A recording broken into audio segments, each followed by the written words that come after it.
your second keynote, and yeah, well, I think that the kind of group of people here, we usually don't place much trust in politicians, but I think we are prepared to make an exception here. And it seems that we are not the only one, because for some time now, the Pirate Party in Iceland have actually been the biggest party on Iceland. And I think that might be a good sign. So yeah, I'm actually thinking that Birgitta here will kind of continue where Ken left off his talk yesterday, and I hope that you can learn something. So please, Birgitta Jónsdóttir.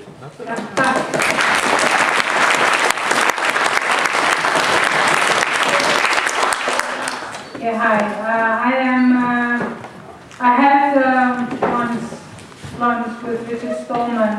I'd forgotten that I was supposed to pay for his lunch, so I didn't know, so I didn't. And he said to me afterwards, when we were saying goodbyes, he said, "Happy hacking," and I said, "Ooh, I really wish." And I said, "Well, you are." And then I started to think about it, and he was right, because ever since I got into this bizarre situation of being parliamentarian, I've been looking at what's wrong with my system, and I deliberately went inside to try to understand and try to give the general public an understanding on how it works. I originally created a different political movement just in the wake of the crisis in Iceland called the Civic Movement. We were just a group of different grassroots groups that wanted to fundamentally change Iceland in the wake of the financial crisis. We were created just a few weeks before elections. We didn't have any money, so we had to be very resourceful in how to get attention, and we did a good hack. We found out that if you would run in all the constituencies, the state broadcasters was bound by law to get us a slot in all the national debates, which we did, and every time we were there, we got slightly more approval rating, and eventually got 7.2% of the vote. In the process, I always say I was sort of an accidental parliamentarian. I've never wanted to be a politician, and I can't really say it, so I call myself a poetician, because I'm a poet first. And but I'm an activist and a pragmatic anarchist. And I started to study anarchism when I was very young. And when I was 15, I read something called The Philosophy of Anarchism. It was just a little booklet I found in my school.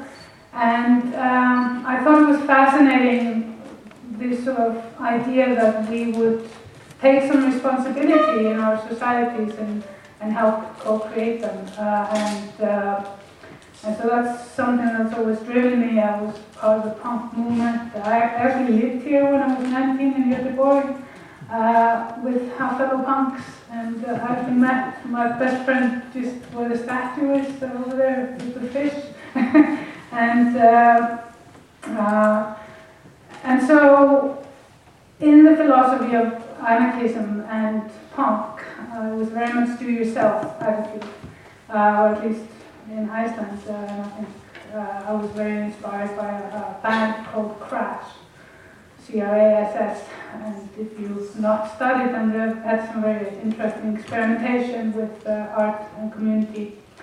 And that's sort of my background. I accidentally happened to start to do websites in 1995, and I got this crazy idea that I wanted to do Iceland's first live broadcast, video broadcast in '96. Everybody told me when I started to do this that it was impossible because the technology wasn't there, but I just became a beta tester for something called See You See Me, and was confident I could do it. And eventually we crashed a lot of servers around the world because the stream was quite heavy. But I was a part of this wave in Iceland of people that were sort of, we felt like we had discovered a new world, the internet. And it was sort of like discovering a moon or something. And we were very utopian and optimistic about this could become a very important tool to change the offline world. And through interconnectivity and learning and sharing knowledge from around the world, we could actually have a huge impact. And I remember I was a part of the protesters that tried to stop the Iraqi war, and that was sort of the first globally organized protest through the internet, where we would share what people were having protests at the same time, and we nearly stopped it. We were so close. And during all of these sort of discoveries of like-minded people, I participated in a lot of projects. A project called Renaissance 2001, where artists work together around the world. Telepoetics, where we use francophones and then CUC to have simultaneous events in various parts of the world, where I would have a saxophone player improvise on saxophone with my poetry. He would be in Oslo or US, and I would be in Iceland, and it was really an incredible time. And I was fortunate enough to meet many of these people that were sort of the first wave of the visual internet, where it became a standard gradually for more and more people. And I just absolutely fell in love with the internet community. It's just living on an island with 320,000 people, being a poet and an activist, it really makes you feel isolated. And I just felt that I belonged to a new clan, a new community. And it completely changed my world and my life.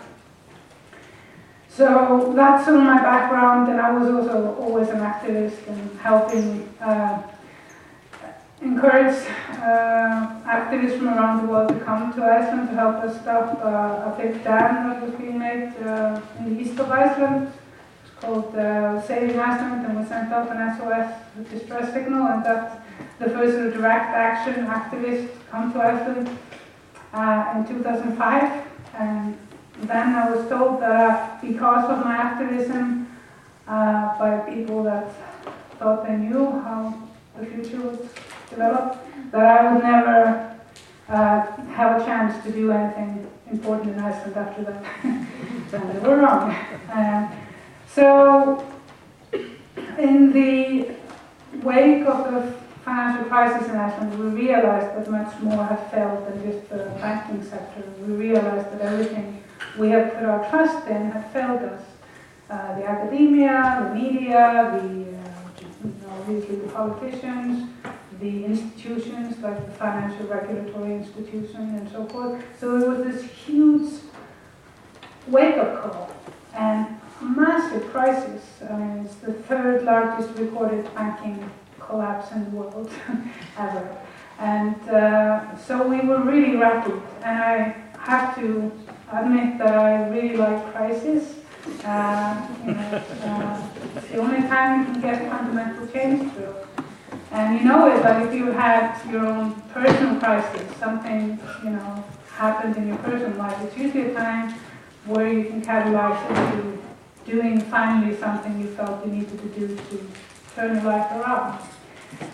And human society is basically, our systems are made by us, and all our values that we have in our systems are made by human values. And so it's not fixed and unchangeable. Doesn't matter how fixed it seems on the surface. It is very easy to change if you do it at the right time and if you are prepared. And that's actually what, I don't know how many of you read the Shock Doctrine by Naomi Klein, but she explained really well in it that during times of crisis, those that want to take away our rights are always ready. The Patriot Act wasn't written after 9/11, it was ready, and it was a huge law, and it took so much away it could never have been passed during ordinary times. So what if we are ready? What if we are ready with really good laws that benefit all of us during times of crisis? And that's sort of what I felt that we needed to do in Iceland in the wake of the crisis, is that not to just create yet another political party. I don't really, to be honest, like political parties. I don't care if they're a pirate party or the movement or the right-wing party or the left-wing party. As soon as it becomes establishment, they become just another Church of Scientology to me. And so, but it is a brilliant vehicle to go inside and change things, but most importantly to go inside and understand things. And so that's where this idea of the hacker empowerment comes from. It is not to get a fixed permanent seat. And actually the strength of being in there and being able to be an agent for change is to not care at all if you don't have this job tomorrow. Frankly, I don't give a shit if I don't have this job tomorrow. It is not the most flattering job to be inside a system where, you know, like the parliament in essence has 10% trust. And it's like you become a leper if you go in there. You know, it's very difficult to get a job afterwards. So people try to hold on to their seats. There is really a glue in it. Especially if you go up in the echelon and you create political moments that are like pyramids. And so the beautiful thing that the people did in Iceland, and this has been one of my biggest motivation to be in there, was to make a social agreement, a new social agreement, which was to be coded into a new constitution, written by and for the people of Iceland. And I don't know about you, but I don't think constitutions are the 10 amendments to be written in stone. It is something that is fluid and should be reconsidered with each new generation. And so we did demand, in the wake of the crisis, that we would get a new constitution. We currently have a 70-year-old constitution recycled from the Danish kingdom. And so instead of king, we have a president who thinks he is a king. By the way, he's going to run probably for the 6th term. Hence, I call him now all of the 5th, but hopefully he will not become all of the 6th.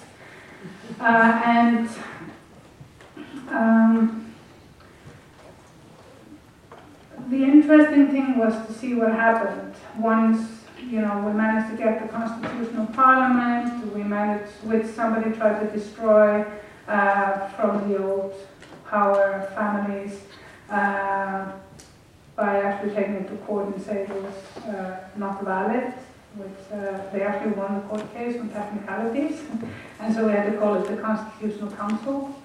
And they did an incredibly powerful project where they went through an entirely open process in deciding. They were elected, 25 people by the nation, to write the Constitution, but they didn't sit in like politicians usually do, in hiding in some room and deliver smoke like they do at the Vatican when there's a new pope. They actually opened it completely. Anybody could be present, anybody could send in suggestions through email, Facebook, call them, meet them. And so it felt relatively inclusive, and it was quite modern. We even had national neutrality in it.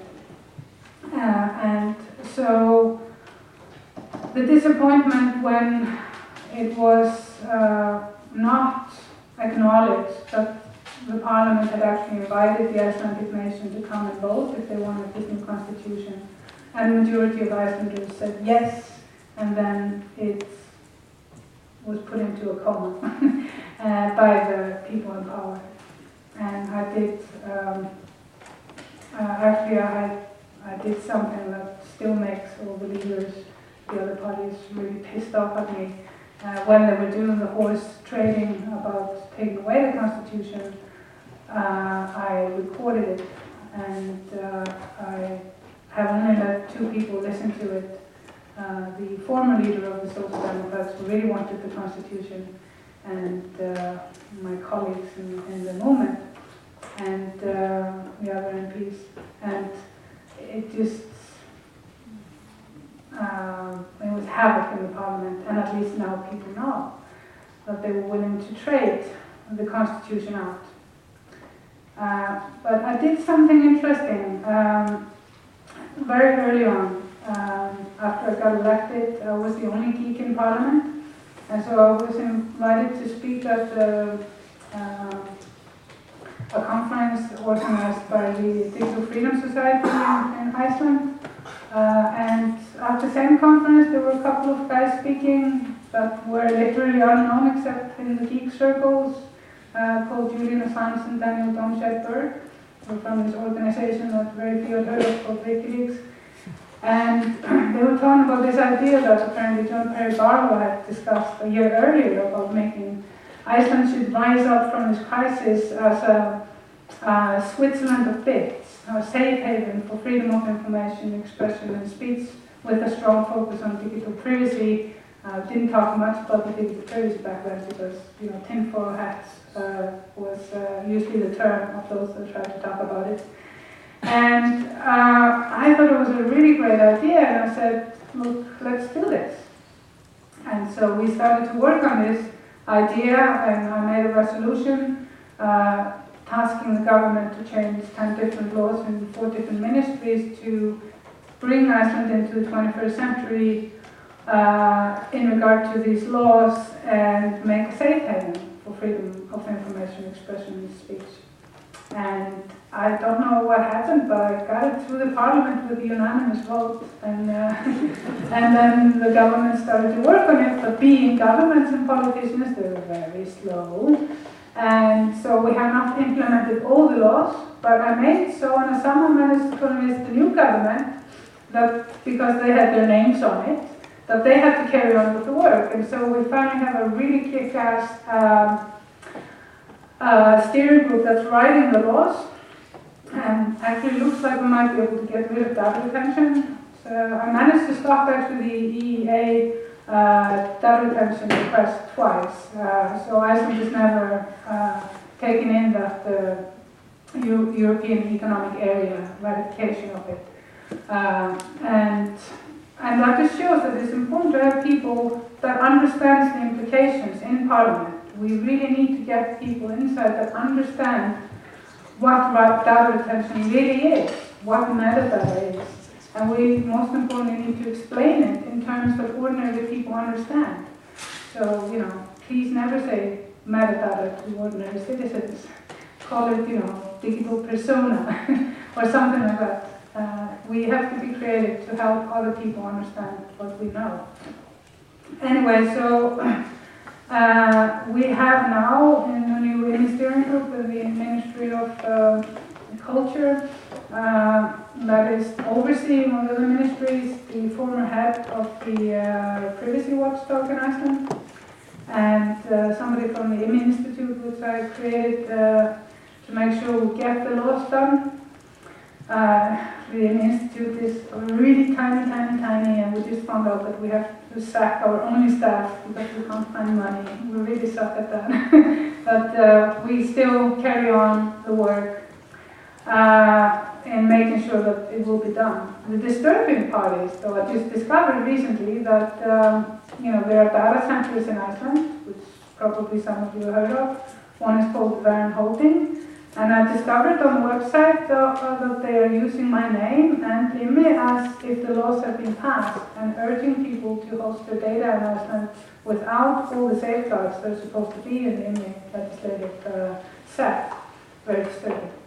Anyway, so I was at some stage, I guess a year before last elections that were in 2013, bitching and complaining at an IMI board meeting that nobody understood how important it was in the parliament, and I should just, you know, we should just make a pirate party in Iceland. And my other party had to dissolve anyway because it was written it was just a hit and run party. And I felt, you know, the pirates all over Europe were starting to take in a lot of the IMI stuff into their policies, and it was kind of ridiculous that we didn't have a pirate party in Iceland. And so I, and the people that were at this board meeting, including Björgvin here, was there, made this very fatal decision to create a private party in Iceland. And for some reason, people were just very interested immediately in it, and we managed to, we did use my old hack about running in all constituencies, and we barely got in. We got 5.1% of the vote. And when I fell asleep, none of us was in. And when I woke up, we got 3 MPs.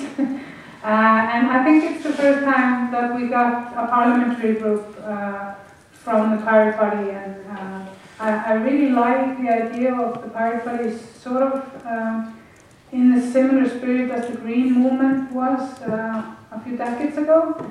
So we are trying to help each other globally to develop strategies and policies, and it's needed, because not in my world at least is there a person that has all the answers, or a party, or a country, or parties.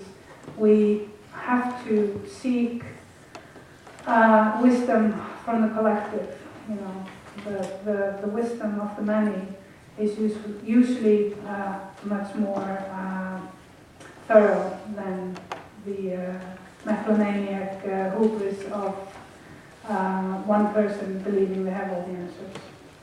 And there isn't one policy in the world that is the right one. There isn't one law in the world that is the right one. Or there isn't one educational system, there isn't one financial system, there isn't one policy on protecting data or privacy that's the right one. It is evolving, like us. We just tend to forget that we are in a constant evolution as we are part of nature, and nature, it never rests. It's always evolving.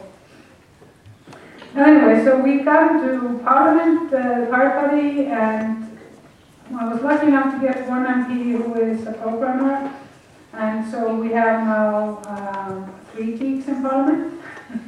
And we immediately started trying to figure out how to improve the Parliament, which is, I don't know if many of you have studied how our systems work, but we have the representative democracy. And for some reason, there are just so many lawyers in Parliament. Do we only have like lawyers in our societies? No. And there is this demand that the legislators should be lawyers, which is very strange to me. I think actually would be the best form is to randomly select people from the Congress and just have them be in Parliament if we want to truly have a representative. I think there are so many false assumptions about how our democracies work, and people don't really think about it, but we have actually handed over all the representative power to the executive branch. And you only have to look at the beehive in Brussels to understand what I'm talking about, but it is like that in your own countries. That, you know, the parliaments are processing machines, you know, they often talk about us as the stamping machine for the majority. And then democracy, I don't like democracy where it's only the majority that rules. You know, we either have representative governing, or we have dictatorship-oriented democracy, which is completely false. It is not really democracy. And so one of the things we focused a lot on in the Pirate Party is, in Iceland, is citizens' engagement, direct democracy. But not only that, you know, it's not enough just to have people vote on stuff. You also have to make sure they have the information at hand in order to be able to take informed decisions. It's critical. And accessing information, like we can't even properly scrape the Parliament's website to be able to get the data to hand it over to the general public. I have for 6 years been a pain in the ass, you know, regarding the executive branch of the Parliament, trying to get them to have different standards at the website. And I still haven't gotten the perfect result. And so you're constantly dealing with people that only love the system for the system itself.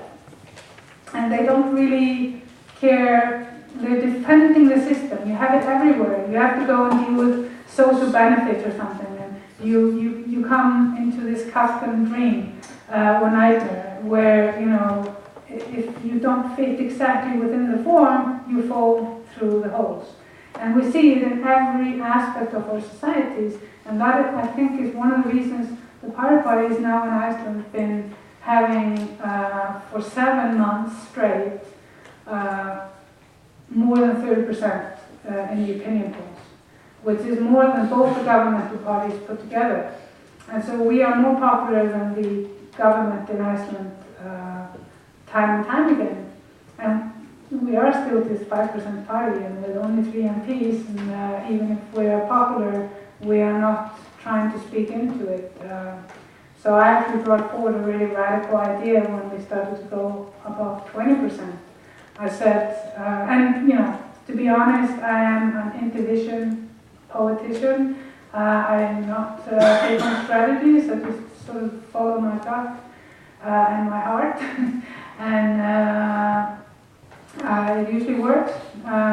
So I said I would be interested in that we would have a very short term, 6 months to 1 year maximum, only to ratify the new constitution and do a national referendum on if Iceland wants to carry on with the EU bid or not. And we didn't go down in the polls. I was very surprised. Many people panicked within the party, but we've been going steadily up, and the Pirate Party had a meeting, like our yearly meeting, where we all come together, and where we all agreed that this is what we want to do. And it's amazing that we have not gone down in the polls, because everybody is demanding that we should have policy and everything. And I say no. We came forward with a certain platform which is about basic changes. So until we have information from the ministries, for example, who run all the institutions that we're paying for, until we have the facta, the data about what costs what and why it's run like that, we can't make any promises. I'm not going to tell people that I'm going to fix, the pension funds. I don't have enough information. And I think it's very important to not allow yourselves to be sucked into the traditional demands of how politicians or parties should work.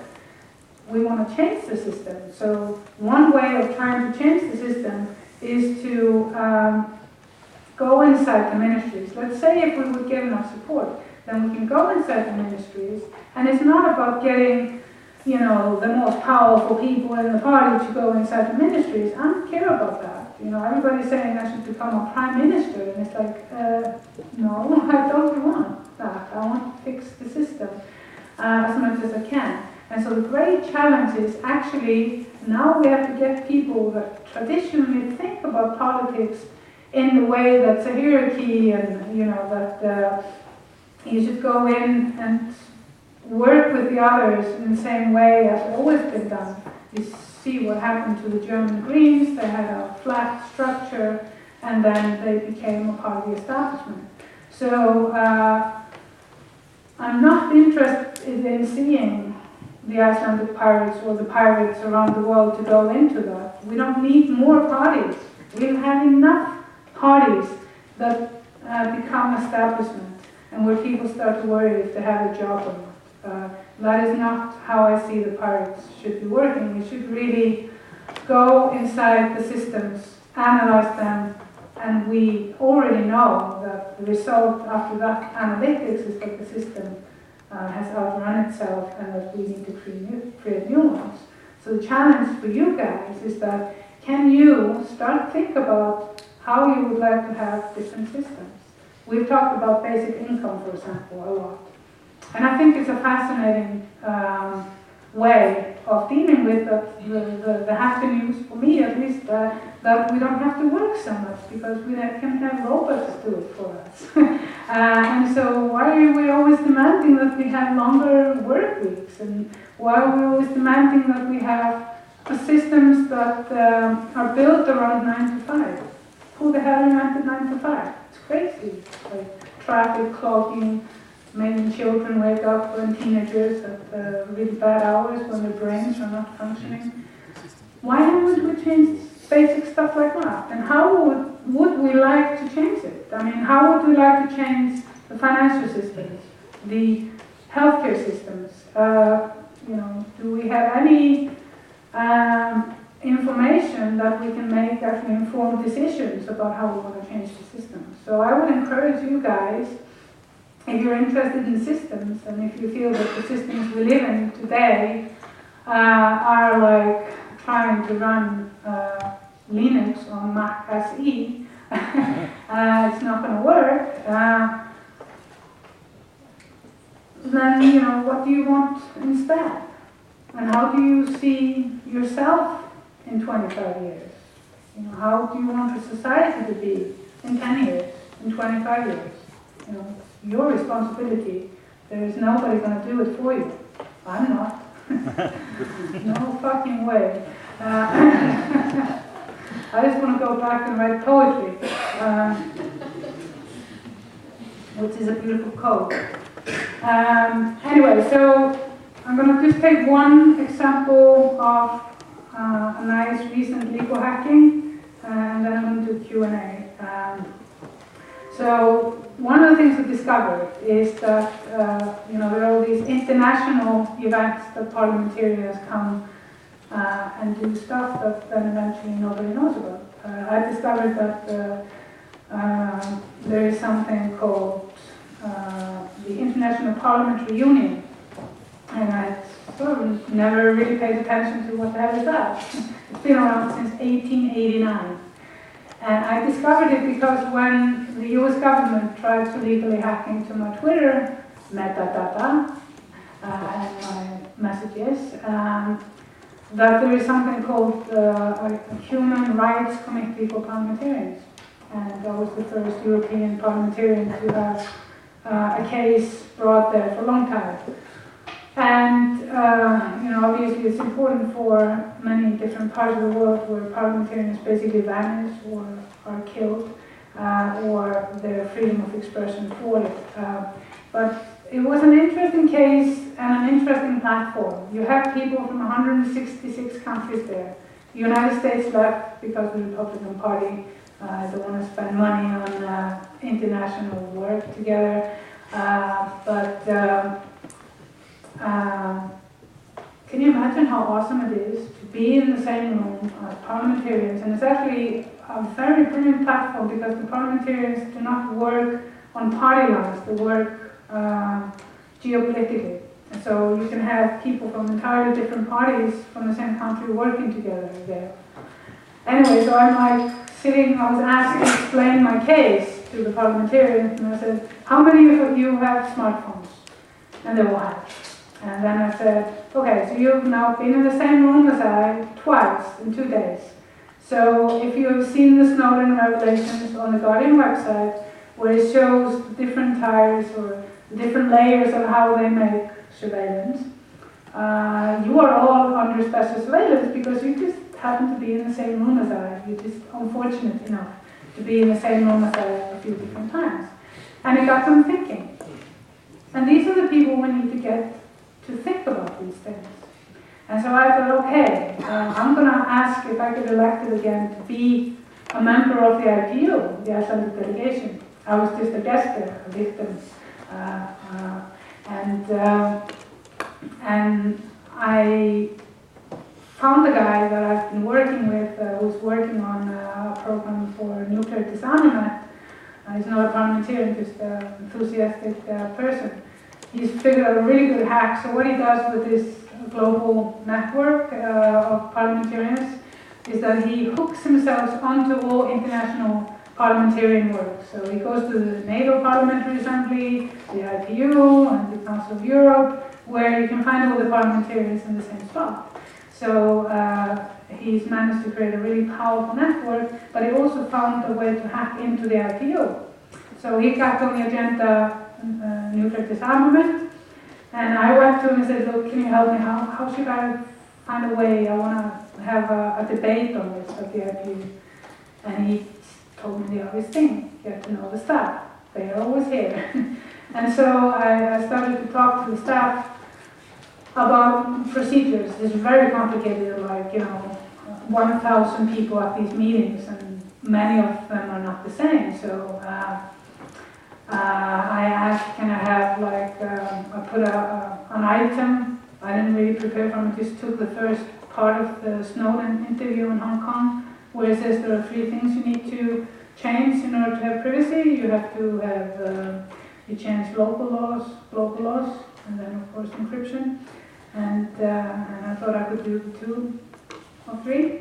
And I put it there and I actually got accepted. And I just wanted to have a panel with experts and talk about this important thing, like, you can't really have proper functional democracy if you don't have privacy, because it's a huge violation on freedom of expression, for example. And you can't really have voting and having. Anyway, so for some reason I was, not only did I get to have a panel, but I was asked to make a resolution. And I got a co-rapporteur from South Korea, and he basically just said that I could do this because he realized after we had the panel that I knew much more about this than him.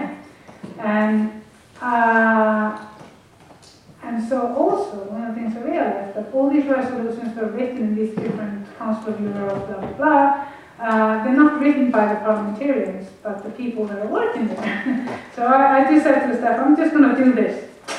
And I got the experts with me, and we remixed the Council of Europe resolution that deals with the technical aspects and the corporations, and EU, a UN resolution that was the basis for the special rapporteur on privacy, and added in some goodies on that. And last month we had a session in Geneva, and I got 113 amendments to the resolution, some really bad, but some very good. And so I have to sit there, and I've never done this before. And there's another thing one has to adopt, and that is not to be afraid to throw yourself into the deep end of the pool and see if you sink or swim. I'm still alive, and I do it all the time. So like when I come and speak to you, I'm throwing myself into the deep end of the pool, and I don't know if I'm going to sink or swim. And I did this at the IPU. We had 100 parliamentarians from all over the world that had brought in different amendments and were participating. And to my incredible delight, I discovered that the most hardcore people that helped me, I had made a script to try to convince people to not make terrible mistakes by, pulling out all the teeth. I then wanted to take away the net neutrality I put in there, and so forth, and various other stuff. And the guy from Cameroon and the lady, the really hardcore left-wing lady from South Africa, and the guy from Toka, they were the most hardcore kick-ass people. And so we are always full, our heads are full of bullshit about that, Europe knows best. But, some of the ideas from Europe were really bad. Whereas, Cameroon and South Africa, it was like they were reading my script because they were completely spot on. And, when you do this sort of hack, you have to make sure to try to get everybody to be with you on it so that they get ownership. So I somehow managed to convince Cuba, for example, who never gets anything accepted, to change things listed in their amendment so that we could include it. And that meant that they would not try to stop the other changes that we want to make it better, the resolution. And so I actually ended up with a resolution that's better than the one that I put forward. And that's usually not the case at the UN because it's so technical. But, it got unanimously adopted a couple of weeks ago. And it's a very strong tool, and I encourage you to look at it. You can find it at my website, Birgitta.is. There's a whole section on it, and in order to make stuff like this useful, we have to know about it. And one of the things that discovered that our parliaments, they don't even translate these resolutions that, our parliamentarians are part of. Council of Europe stuff, is it translated into your languages? No, it's not. They did a really good resolution recently on privacy. Has there been any discussion about it in your countries, in depth on how to implement it? No. So I thought it would be a good idea because I put action points in my resolution, 20 action points that the parliaments and various others, global institutions like the IPU and the UN special rapporteurs to do in order to protect these rights. The name of the resolution was Democracy in the Digital Era and the Threat to Privacy and Digital Freedoms. And individual freedoms. And if we can have, and that's the final hack in this long story, is that I've asked the parliament to translate it in Iceland, a horrible translation. We have to nearly translate it all back, like Google Translate. And I'm going to ask the minister to tell me what we have done with these things that we agreed to do at the IPU, and the stuff we haven't done, then will be made into another resolution, or we will task the minister to write these laws and make sure that we have, and this is one of the most important things, proper parliamentary oversight. Because if you don't have parliamentary oversight on all these secret deals that the privacy bodies like NSA and what is it called here in Sweden, SOPE or something. SEPO. And then the corporate sector are doing, then we can't help them accountable. So there are lots of good tools in this resolution. It's called Democracy in the Digital Era and the Threat to Privacy and Individual Freedom. Look it up and use it, because I made it for you. Anyway, so if the Pirate Party gets to be in a position to change things in Iceland, I hope that we get to change the systems, and then we can just vanish, because then we create a platform for everybody else to do something, which is in the spirit of any good anarchism. The responsibility of each and every one of us to be part of creating our own societies and realities. And so with that, I shall finish my talk. Thank you very much.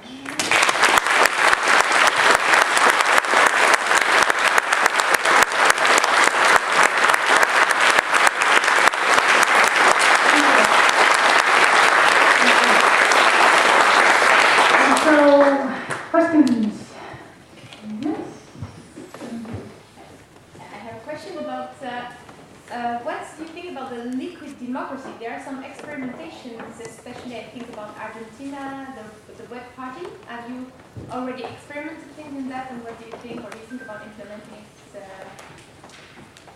the liquid, like every citizen keep the ownership of its vote and can delegate it on different topics to different people, but can take it back anytime, so there is the accountability. One of the problems today is that when you elect people, you can't really revoke them from the whole time that they are elected. And you don't have accountability really in the system. So I would like to have your thoughts on that. Oh, I love liquid democracy, and we've been trying, we created our own system in the Pirate Party, but I'm trying to get, we created a platform called Better Iceland, which is similar to Better Reykjavik, which is sort of a it's not a pure liquid democracy initiative, but I'm trying to get people to be more engaged.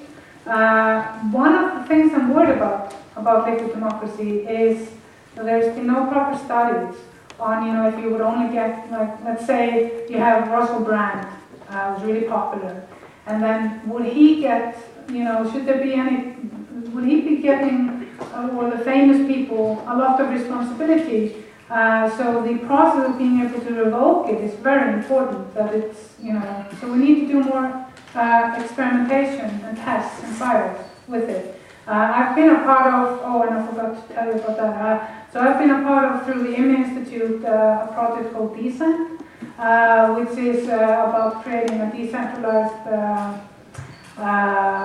open source, semi-liquid democracy, and direct democracy platform, where we work with some of the people in Argentina and people in Iceland and Finland. Finland has been doing some really good stuff in opening the government, like they opened the budget, the state budget, and so forth. So we just have to make sure that we eventually find a platform that is trusted and easy to use. Our platform is very complicated, the one we use internally, and it's just so obvious it's geeks that made it. And, so everybody is now complaining as we're getting more popularized. How the hell are we going to be using this? So we have to develop these things faster. But if there are any people who are interested in doing studies on this, please do. Yeah, so I have a question. How do you do international collaboration between nations? Where you like to move about it? Can you repeat? Can you say it? International collaboration on different issues, maybe in particular on like information freedom and so forth. It's very important, and actually on all issues, and it's sort of become my job to go to a lot of the conferences to try to speak to people, but also to seek out collaborations. So I think it is very important, and that's what we did when we originally did, or I did before the Pirate Party with the Icelandic Modern Media Initiative, where we actually worked with people on an Etherpad. It was like 2009, 2010, to get input about where to find the best functioning laws, for example. So I have two follow-up questions. Yeah. One is like, so we heard a lot of things like what was happening back then, 5 years ago now. How would you describe how things been progressing since then? Yeah, I mean, we are writing the laws, and some of them have been implemented, but it's very slow. It's too slow, so we're sort of losing out on where we could be compared to them. But there are actually two groups now focusing on. There's one about Net Friendly Iceland, that one of our pirates got a steering group in the industrial ministry, and so there's the process, but there's also the needed knowledge. So if the pirates and my other party had not been in the parliament, we would probably have now a shield a la Saudi Arabia to protect Icelanders from pornography. And we all know that what that does, which is basically, that's the worst thing, which is it slows down the internet for the rest of us, and it's impossible to implement. And I'm also curious, like, so now you're speaking towards a group who are pretty aware of the issues you're mentioning, but like, what reactions do you get from your speakers? What kind of reactions do you get? Do you feel you can like come forward with your message to like people who have more like traditional mindset or Yeah, I mean, we just talk about system change. So people want to have a system change. So what you need to do, and this is why it's useful to be a poetician, not a politician, is that poets are very good at finding metaphors. So when you try to explain things that are abstract, because we haven't found ways to explain them properly in the digital arena, then you try to find a metaphor that relates to something that's important to people. For example, I've tried to explain to people and written many articles about what metadata is. And it's sort of, you know, even if it's stronger to say digital persona, it's more like a shadow that's just with you all the time. Every step you take, everything you do, it's almost to reach your thoughts. And actually so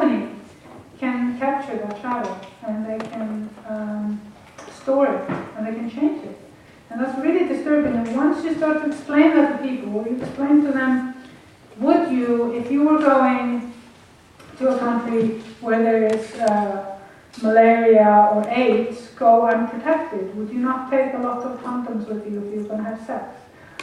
Or, you know, would you not get the malaria tablets if you're going where there's malaria?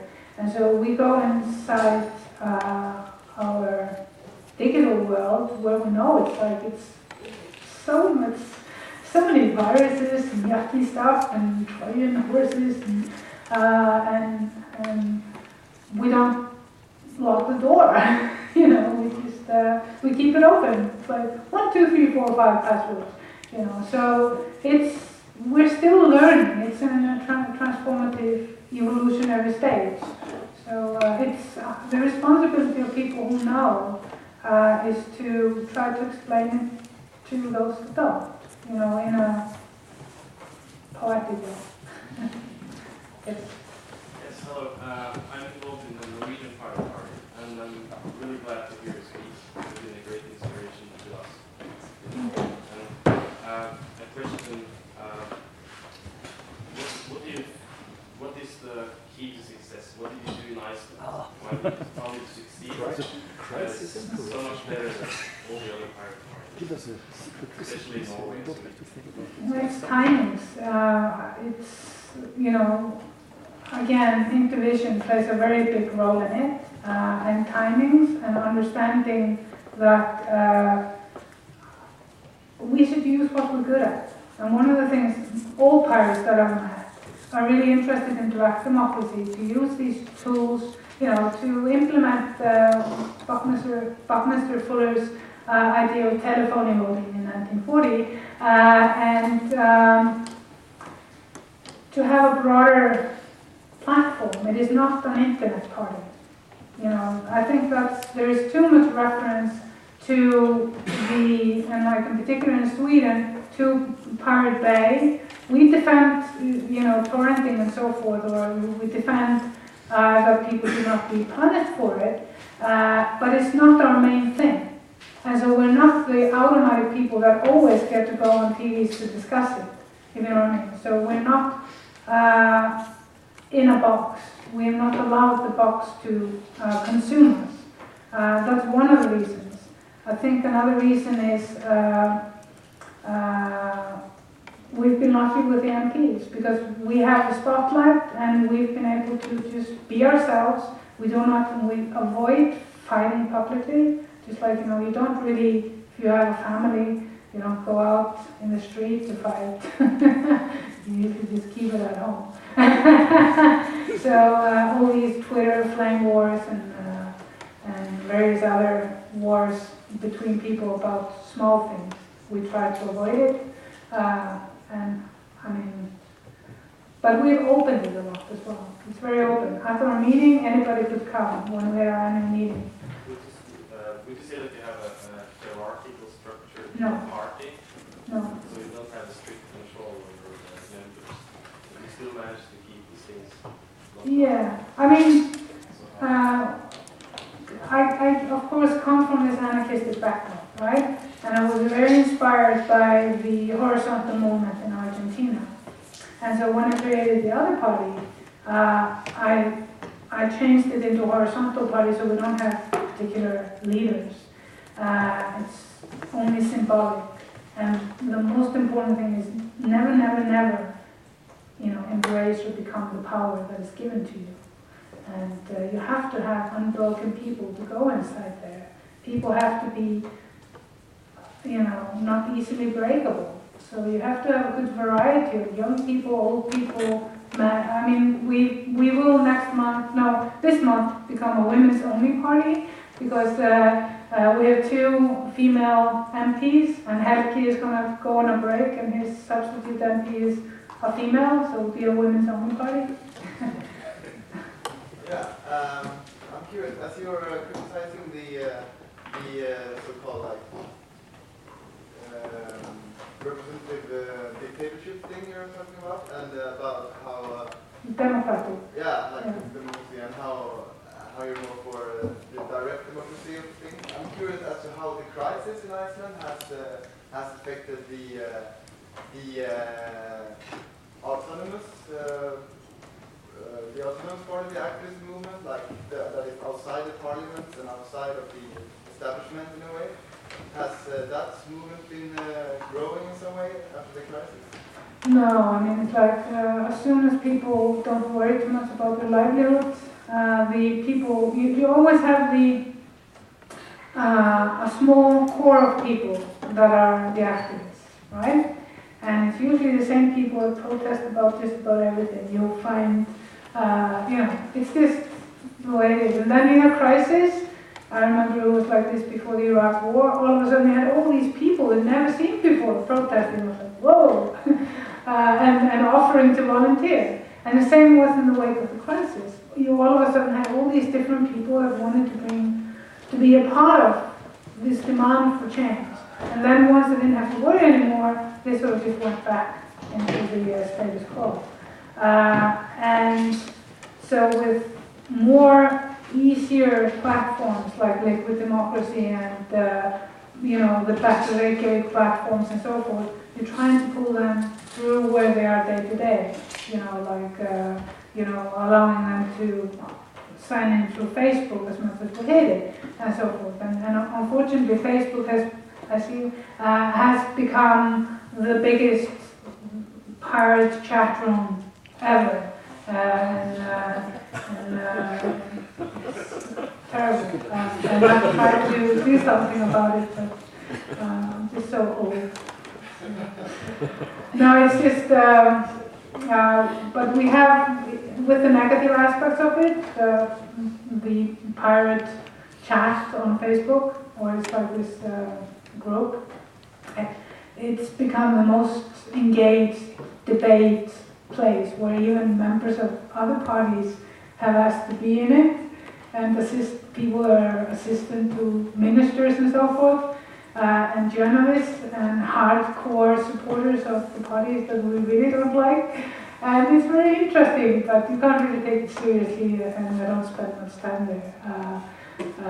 But I go and have a look at what's going on, but it's very vibrant, and it's traditional Facebook shape where you can't find anything if there is anything interesting. It's the void, all this work for Mark. You mentioned what have inspired you? Yeah, you mentioned something about the horizontal on that. The horizontal movement in Argentina, there's a really great documentary called The Take by Now and Time. And there's one thing that I also do a lot, because I love documentaries, so I was trying to figure out how do I reach out in Constituency Week, and I thought, hey, I should just invite people to come to the movies with me and see a good documentary. The horizontal movement is that we don't have this pyramid structure, like there is no leader. But what happens in groups, and this is important, even if you don't have a leader, you will always have the group dynamics, and you try to get to put the people wherever they're good, right? So I'm not very good in programming anymore, so I don't program the database for our mailing list, but I'm okay at speaking to people, so I'd rather do that. So we have these group dynamics, and I like to see it now as the circle of power, like the knights of the round table. So that we are more or less running out of time. So Michael here has been waiting for... Oh, sorry, I never looked that way. Last question. What were the lessons learned about failing to pass the Constitution into law? That the pirates rose in power. Now the lessons were that people realized they were not passionate about it. They were thinking about other things in the last elections, and they did what they usually do. They got lied to about that they would get lots of money if they would vote for the Progressive Party. Of course they won after elections. So they're now realizing, as one thing is taken away from them after another, that could not have happened if the new constitution had been implemented. So the demand for the new constitution is much stronger now than when it was taken from us, which is ironic and sad. But I see the constitution as there was a thorn put into Sleeping Beauty by the traditional politicians, and it's sort of waiting for the nation to wake up and give her a very big fat kiss. Well, thank you very much. You've been great.